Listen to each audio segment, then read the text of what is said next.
지난해부터 시작된 금리 인상과 부동산 침체가 이어지면서 저축은행의 부동산 프로젝트 파이낸싱, PF 대출의 건전성이 더 악화된 것으로 나타났습니다. 대형 저축은행들의 부동산 PF 대출 연체액이 석 달 새 2배 넘게 늘면서 경고등이 켜졌습니다. 장슬기 기자의 보도입니다. 제2금융권의 부실 뇌관으로 꼽히고 있는 부동산 PF 대출 규모가 더 확대됐습니다. SBI와 OK, 한국투자, 웰컴과 페퍼 등 저축은행 업계 자산 규모 상위 5개사의 지난해 말 기준 부동산 PF 대출 잔액은 3조 190억 원으로 전년보다 34% 증가했습니다. 문제는 늘어난 규모만큼 연체액도 함께 증가했다는 점입니다. 이 기간 부동산 PF 대출 연체액은 732억 원으로 전년보다 2배 이상 늘었습니다. 대형 저축은행 중에선 OK저축은행의 연체액이 410억 원으로 가장 많았고 연체율 역시 4%를 넘어섰습니다. 실제 지난해 경기 불황에 급격한 금리 인상까지 겹치면서 이자 비용이 늘어난 저축은행 업계의 순이익은 줄고 전체 대출 연체율 역시 악화됐습니다. 특히 하반기에는 자금 시장 경색까지 더해지면서 유동성 확보를 위한 저축은행들의 고금리 수신 경쟁이 벌여지기도 했습니다. 다만 이런 선제적인 움직임으로 충분한 충당금을 쌓고 있는 만큼 이전 위기와는 상황이 다르다는 게 업계의 입장입니다.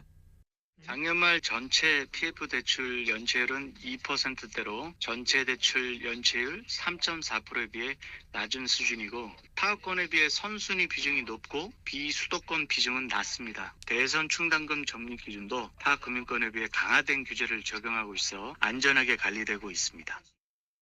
다만 올해도 고금리 기조가 이어질 것으로 점쳐지는 데다 원자재값 상승 등 악재가 남아있는 만큼 업계는 물론 금융당국 차원의 세밀한 사업장 점검이 이뤄져야 한다고 전문가들은 조언합니다. 한국경제TV 장슬기입니다. 일단 금융당국은 아직 괜찮다고 말하고 있지만 경기 악화 속에 저축은행의 부동산 PF 대출에 대한 우려가 커지고 있는 상황입니다. 보다 자세한 내용 들어보겠습니다. 이대기 한국금융연구원 선임연구위원 연결돼 있습니다. 연구위원님, 부동산 경기가 악화되면서 전체적으로 부동산 PF 대출 연체율이 또 오르고 있는 상황입니다. 현재 상황 어떻게 진단하십니까? 네. 글로벌 금융위기 이후에 장기간 침체돼 왔던 부동산 시장이 2014년 또는 15년 이후에 2021년 상반기까지 상당 기간 상승 국면을 누리면서 국내 부동산 PF 시장을 중심으로 금융권의 부동산 관련 금융 규모가 굉장히 커졌습니다.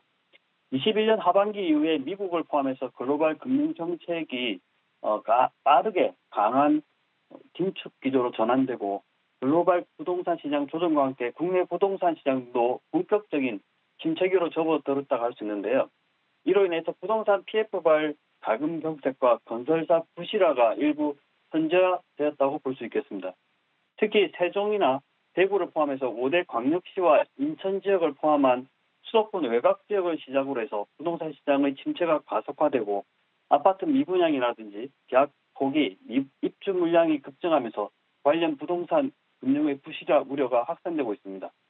부동산 관련 금융의 부실 가능성 확대는 그 자체로 리스크 원인이 될 뿐만 아니라 금융시장 간의 연계를 통해서 금융 시스템과 도시경제 전반의 불안 요인으로 확산될 가능성이 높은 영역이기 때문에 그동안 부동산 PF 관련 금융상품 공급을 크게 확대해온 금융회사와 건설사의 경우에 재무 건전성이 유동성 경색과 부동산 경기 침체로 빠르게 악화될 가능성이 있다고 봅니다. 앞서 장슬기 기자 리포트에서도 확인을 했지만 이 저축은행, 특히 제2금융권이 더 위험해 보입니다. 연구위원님, 과거 저축은행 사태도 떠오르는데 당시와 비교하면 현재 상황은 좀 어떻게 평가할 수 있을까요? 예전하고 비교하면은 아직은 그 수준까지는 안 왔는데요. 그래도 보더라도 부동산 PF 금융의 위험 정도는 이제 은행을 제외하고 제2금융권의 경우에 2018년 말 대비해서 최근 4년간 2배 이상 급증한 것으로 추산되고 있습니다. 금리 상승과 부동산 가격 하락으로 인해서 제2금융권의 부동산 금융 위험 정도는 개별 사업장별, 금융업권별, 그리고 업권 내에서도 금융회사별로 상이하게 나타날 가능성이 있는데 자료에 따르면 2022년 6월 말 기준으로 제2금융권 부동산 PF 대출이 전체 한 160조 원 가까이, 190조 원 가까이 되는데 그중에서 저축은행은 10.7조 원 정도 됩니다. 그 10.7조 원 중에서 이제 저축은행의 PF 대출 연체 잔액은 3천억 정도로 이제 추정되는데 그렇게 되면 3% 미만으로 과거 저축은행 사태 등과 비교할 수준은 아닙니다. 아직은 낮다고 볼 수 있습니다. 하지만 향후 부동산 경기 상황에 따라서 부실할 가능성이 큰 대출 비율이 상당히 높은 수준이고 부실로의 전이율도 점차 높아지고 있는 상황입니다. 즉 연체율 증가 속도가 상당히 높아서 주의해야 된다고 볼 수 있겠습니다. 전체적으로 저축은행의 PF 대출이 총 대출에 차지하는 비중이 2022년 6월 말 현재 9.4% 정도로 비교적 낮은 수준인 점은 긍정적으로 볼 수 있지만 높아진 그 비율형 채권 비중과 지역별 사업 용도별 및 시공사 신용 등급 등의 취약성을 고려하면 향후 PF 대출 건전성 저하 및 부실화 가능성을 면밀히 살펴볼 필요가 있다고 보겠습니다. 또 올해 우리 경제 전반적인 상황을 볼 때 이런 상황이 나아지기는 어려워 보이는데 이런 상황에서 금융 당국은 어떻게 대응을 해야 될까요? 네, 말씀대로 향후 고금리 기조가 상당 기간 유지되고 부동산 시장 침체가 지속되면 제2금융권의 PF 대출은 잠재되어 있는 리스크가 상당히 현재화될 가능성이 높습니다. 특히 저축은행뿐만 아니라 증권사와 캐피탈사의 부동산 PF 금융 부실화도 높아져서 유동성 위험과 건전성 위험이 높아질 것으로 생각됩니다.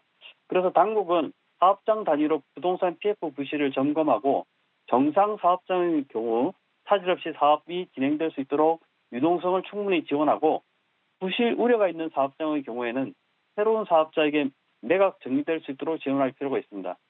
단기적으로는 흑자 도산 및 자금 시장 전반의 안정을 위해서 적절한 유동성을 공급하고 신용 위험으로의 전이 차단 등 우발적 위기 상태 발생 방지에 집중하되 어떤 시점, 적정한 시점에서는 건설사라든지 하청업자, 관련 금융회사 등의 회생과 M&A, 구조조정 등을 통해서 시장 전반의 건전성 회복 방안을 구체할 필요가 있습니다. 즉 어느 정도 시장 상황이 안정되는 시점에서는 건설사, 시행사를 비롯해서 PF 관련 금융업권 전반의 구조조정을 염두에 두고 선택과 집중을 위한 사전 식별 작업을 구체화해야 한다고 생각합니다.